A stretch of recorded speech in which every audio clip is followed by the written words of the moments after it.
chaque homme, chaque femme dans le monde a le droit de s'épanouir et il faut y contribuer.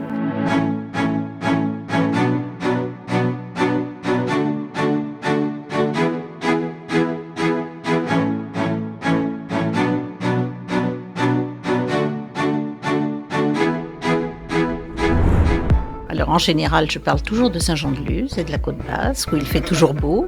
Ça vous permet d'avoir un réglage de la voix, c'est bon? Écoutez, je pense que le premier conseil, c'est de dire qu'il faut toujours être passionné par ce que l'on fait. Et toujours voir la façon de faire bouger les choses. Les défis à relever, c'est d'abord de convaincre les citoyens de croire à l'Europe. Les citoyens, finalement, subissent aujourd'hui plutôt l'Europe qu'autre chose.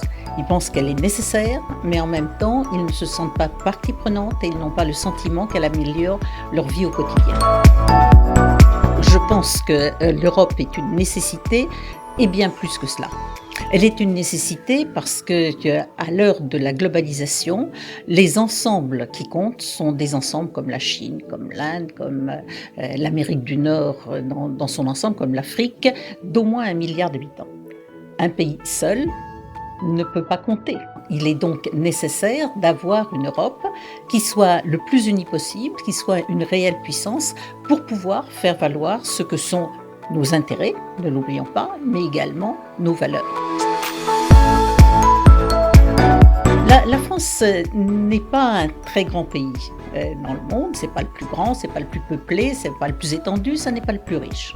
Et pourtant, de mon expérience à travers le monde, justement, dans les différentes fonctions que j'ai occupées, j'ai toujours constaté que la France avait un rôle à part.